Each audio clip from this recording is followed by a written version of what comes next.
I'm still on my Florida tea tour. The good, the bad, the ugly, and the yummy of afternoon tea, Florida Tea Tour St. Pete's edition. There was something very surprising about this afternoon tea, so stay tuned for that. We've crossed back over to the west side of Florida and had afternoon tea at the Chattaway in St. Petersburg.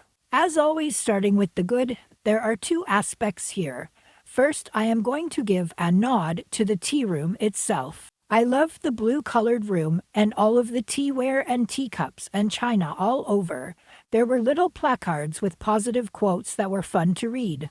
While it's certainly not fancy, I thought this was a fun room to have tea in. Casual and fun, and me keeping it positive. Second, the venue served real clotted cream, and I was so surprised. This tea room actually serves crumpets and their version of a scone, and with it you get a helping of raspberry jam, lemon curd, and legit clotted cream to share. Clotted cream is fairly elusive everywhere, especially in Florida, so I was thrilled to see it being served here. The crumpets were lovely and quite a nice change. I welcomed them. The scone itself was a muffin texture, so not scony enough for me, but still better than it being that tiny biscuit like we had at our last tea in the Miami area.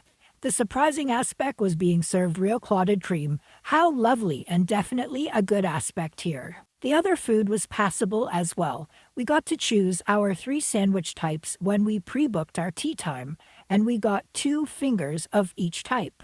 Our chosen types were roast beef and cheddar, turkey and provolone, and cucumber. Although there were only 3 types and they were all just bready finger sandwiches, I did appreciate that they were cut neatly, different shapes or different bread to add a little bit of variety. The breads were fresh and the meats and cucumber all tasted good. For the sweets tier, we each received a heart-shaped sugar cookie, and maybe for Valentine's Day, which was coming up, a pistachio macaron, and a chocolate cheesecake bite. I actually tried the macaron here, which I don't often bother with because it looked like it was house-made, or maybe just not a Costco one. It was okay, kind of mushy. I still don't love it as far as macarons go. The chocolate cheesecake bite tasted good. I love a little bit of chocolate at afternoon tea. The sugar cookie was meh for me, pretty dry. Overall, these sweets were very mid and in no way knocked my socks off. Moving on to the bad here was the tea, in that we didn't get to make any tea choice.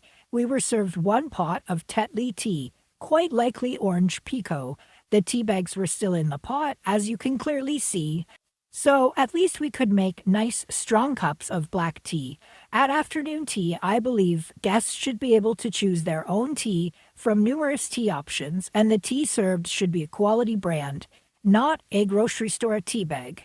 The tea was easily the bad aspect here. For the ugly, as I said at the beginning, I liked the room where we were served tea. It felt like a quaint tea room-like venue. Very appropriate.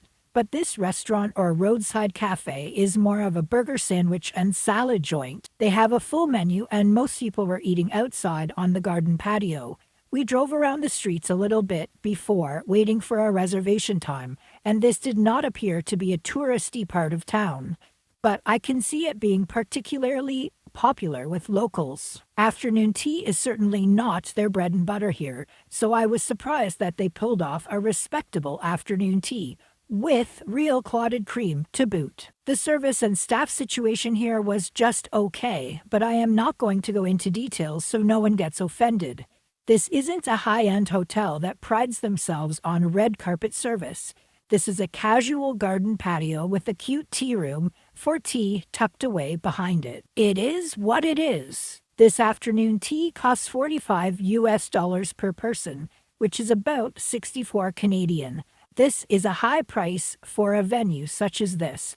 Although I am not familiar with the competition for afternoon tea in this area or town, this afternoon tea should cost about $25 to $30 per person.